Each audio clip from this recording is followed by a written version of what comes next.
Have you ever noticed the people who walk through life alone, who don't cling to friends, who walk unfamiliar roads, who avoid social gatherings, who seem untouchable? Most dismiss them as strange, cold, or broken. But Carl Jung saw them differently. He warned, beware of loners. Not because they are evil, but because they are psychologically formidable. These are the people who do not bend to social pressures. They do not seek approval. They do not play the games that keep most of us trapped in endless group conformity. Jung discovered something unsettling. The real sickness in humanity is forced socialization. From the moment we are born, we are taught to crave validation, to measure our worth by how others react, to survive within the herd. Our earliest lessons are not about truth, self-knowledge, or growth. They're about fitting in, performing, and suppressing anything that might be judged or misunderstood. The invisible chains of conformity seep into our thoughts, our desires, even our instincts. Authenticity becomes risky. Independent thought becomes inconvenient. But loners refuse this programming. They do not conform for comfort, nor do they perform for recognition. They walk their path alone because they have recognized the futility of seeking approval from others. In refusing, they evolve. They break free from the subtle yet relentless need for external validation. This is not rebellion for attention. It is psychological independence, a rare immunity to manipulation, peer pressure, and the unspoken rules of belonging that silently shape the majority. Loners are not empty. They are self-contained. They have learned to self-regulate, to stabilize their emotions and their nervous system internally, without relying on applause, conversation, or companionship. While most people are drained by social rituals, small talk, and the endless pursuit of approval, loners grow stronger. Their solitude is a forge for clarity, resilience, and insight. They develop the ability to process life internally, to find nourishment not in external validation, but within themselves. In their isolation, loners observe the world differently. They notice patterns, motives, and behaviors that escape those who are chained to the herd's expectations. They see through illusions, social performances, and collective agreements that maintain harmony.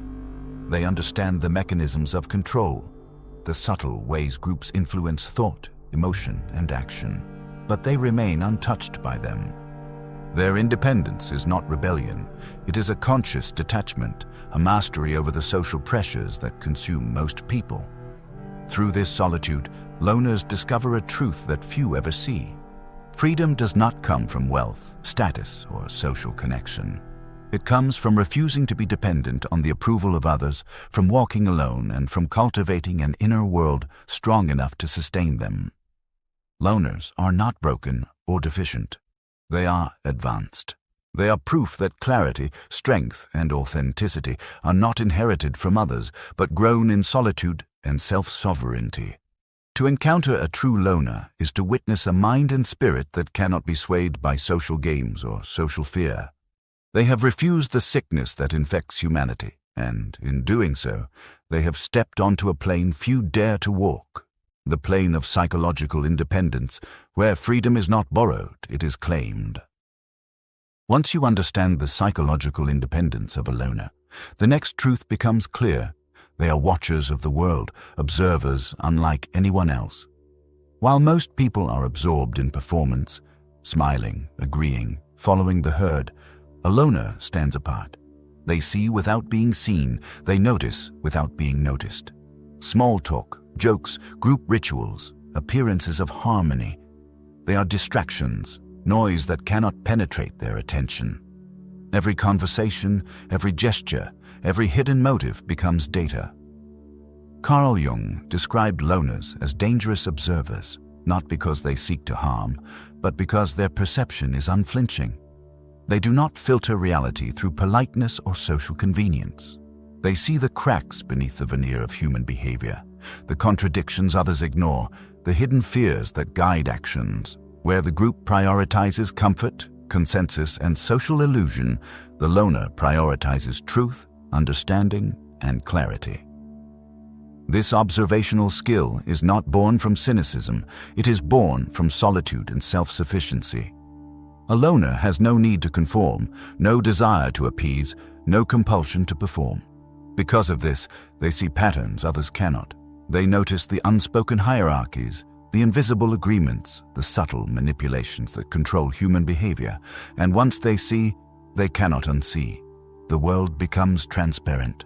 Social games, groupthink, peer pressure, these no longer operate on them. Loners are also immune to the typical tactics of influence. Shame, flattery, fear, obligation, none of these can bend them. Their observations are informed not by judgment, but by clarity. They recognize truth even when it contradicts collective harmony. They see when people lie to themselves, when morality is compromised for comfort, when conformity has become a cage. They do not participate, but they understand. And understanding gives them power. Because of this power, loners are often misunderstood. Groups fear them not because they are aggressive, but because they cannot be controlled. Their presence alone exposes illusions, highlights hypocrisy, and challenges collective thinking. When a loner speaks, it is often a simple observation, but it carries weight because it cannot be ignored. The group may dismiss, rationalize, or ostracize, but the truth remains visible. This skill of pattern recognition also serves a deeper purpose. By observing without distraction, loners protect their consciousness from interference. They train their mind to discern subtle signals, to detect manipulation, and to recognize strategies hidden beneath appearances. Over time, their internal world becomes a fortress, clear, stable, and impervious to social coercion. In essence, the loner becomes a master of human truth. They see beyond illusions, beyond comfort, beyond the lies we tell ourselves to survive socially. They understand people not as we wish them to be, but as they are. And because they are untethered from the need for approval, they do not compromise their understanding. To encounter a true loner is to meet someone who sees everything clearly. They notice the patterns you ignore, the contradictions you hide, the truths you fear. And in their silence, in their observation, they demonstrate something the herd cannot. Freedom is not granted, it is cultivated, and clarity is a weapon that cannot be silenced. Once a loner observes clearly, another reality becomes inevitable. They cannot participate fully in the group's illusions. Most societies survive on unspoken agreements, invisible compromises that maintain harmony, comfort, and control. People agree to lies, silence truths, and perform social rituals that mask reality. These agreements are not always conscious, but they govern every interaction, every expectation, every hierarchy. A loner, however, does not bend to these agreements. Their clarity makes them unwilling participants in deception, even when it is subtle, even when it is convenient. They see the contradictions and hypocrisies that everyone else ignores. They recognize the rules that no one dares to speak aloud, and by simply acknowledging reality, they disrupt the balance. This is why loners are often feared, misunderstood, or excluded. It is not that they are wrong or aggressive or destructive. It is that their very presence exposes the collective illusions that groups rely on to function. When a loner points out an obvious truth, challenges a hidden assumption, or refuses to participate in social games, they break the unspoken rules. The group reacts, not to correct them, but to protect itself. Yet this power is not born of arrogance or malice. It is the natural consequence of psychological independence. The loner does not need validation or approval, so they are not compelled to conform. They see things clearly and act accordingly, even when others are unwilling or afraid. Their observations are not intended to shame or manipulate. They are merely factual, honest, and unflinching. And it is this honesty that threatens social cohesion. Jung observed that loners often navigate life on a plane invisible to most. While the herd measures success by approval, influence, and belonging, the loner measures life by clarity, truth, and integrity. They understand the invisible structures of human behavior, the pressures, the fears, the compromises, and they refuse to be bound by them. Their refusal is not rebellion, it is sovereignty. Groups try to suppress this clarity through ostracism, ridicule, or persuasion. But the loner is immune. Psychological independence shields them from shame, from guilt, and from the subtle coercion that binds others. Because they have nurtured their inner world, they do not require external acceptance. They are free to see, free to think, and free to act without compromise. And in this freedom lies their danger. A loner who speaks a simple truth can unravel carefully maintained illusions. They show that the collective is not as unified, moral, or competent as it believes. They reveal that obedience is optional, that conformity is a choice, and that freedom is possible even within systems designed to suppress it. This is the quiet power of the loner. They do not play the game, but they see it completely, and in seeing it, they expose it. Ultimately, the loner forces a confrontation with reality. They challenge the narratives, the hidden rules, and the comfort of the group. They remind everyone that social cohesion is maintained not by truth, but by agreement, compromise, and avoidance. And by refusing to participate, the loner becomes a mirror, the reflection of what most dare not acknowledge about themselves. To encounter such a person is to meet someone who cannot be controlled, persuaded, or silenced. They reveal the fragile illusions we cling to, and in doing so, they demonstrate an extraordinary truth. Authenticity cannot be contained, and clarity cannot be hidden. Once a loner has refused the herd, observed the patterns, and exposed the illusions, the next step is inevitable. They turn inward. Solitude is not empty space. It is a mirror. And in this mirror, they confront something most people spend their entire lives avoiding, their shadow, the hidden, denied, and often feared parts of themselves. Carl Jung described the shadow as everything we reject, our weaknesses, our fears, our dark impulses. Most people project these aspects outward, blaming others, excusing behavior, or hiding behind social masks. But a true loner faces it directly. This confrontation is neither easy nor comfortable. It requires courage, discipline, and relentless honesty. In solitude, without distraction or validation, the loner examines their inner contradictions, their unacknowledged desires, their failures, and their darkest thoughts. They do not run from these truths. They integrate them, they accept them, and in doing so, they achieve psychological sovereignty. Sovereignty is the rare ability to be fully oneself without compromise. It is immunity to manipulation, to shame, and to the subtle threats that bind ordinary people. A loner who has integrated their shadow cannot be swayed by fear, guilt, or the approval of others. They have confronted everything within themselves, so external pressures lose their power. This is not arrogance, it is clarity born of experience, observation, and self-mastery. Through shadow integration, loners also cultivate strength and resilience that cannot exist in the presence of constant social validation. While most people rely on friends, groups, or rituals to stabilize their emotions, the loner relies on themselves. Solitude becomes a laboratory for the nervous system, a place where fear, doubt, and desire are studied, understood, and transformed into tools for self-mastery. Where loneliness would break an ordinary person, solitude strengthens the loner. This process produces a profound clarity. The loner begins to see life differently. Social expectations, unspoken rules, and collective pressures become irrelevant. They recognize the difference between what society demands and what life actually requires. Decisions are no longer made from fear, guilt, or need for approval. They are made from truth, principle, and alignment with one's inner self. In a world dominated by compromise and conformity, this is a dangerous clarity. Carl Jung understood this danger.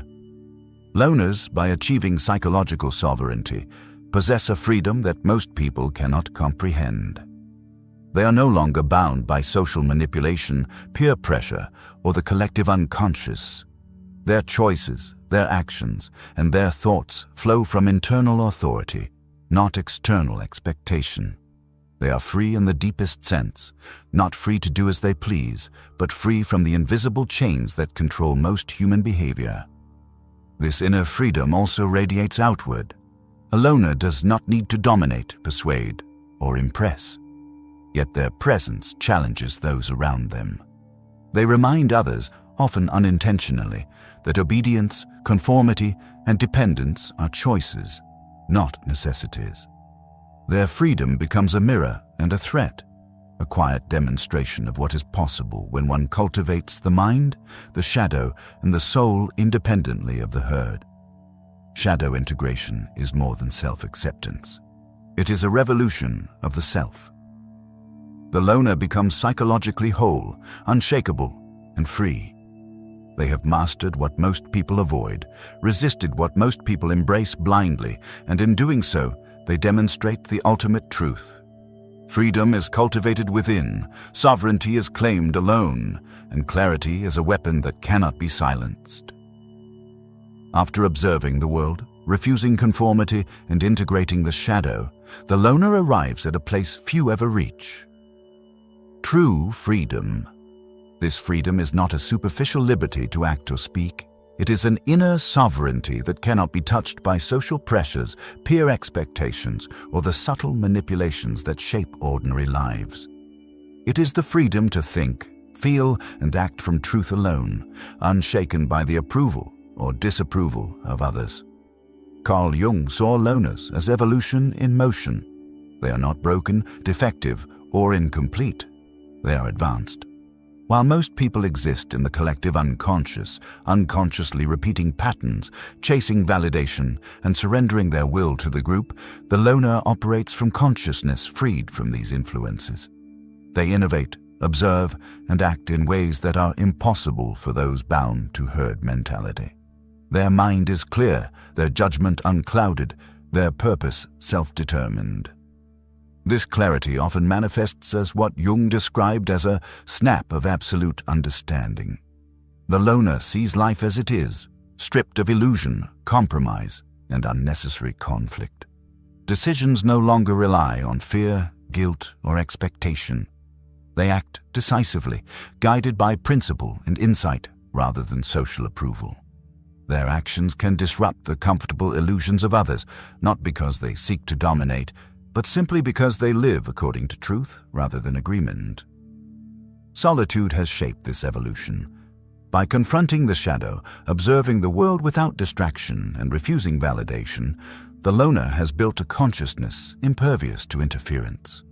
Social rituals, gossip, and manipulation are perceived as noise, irrelevant to their internal balance.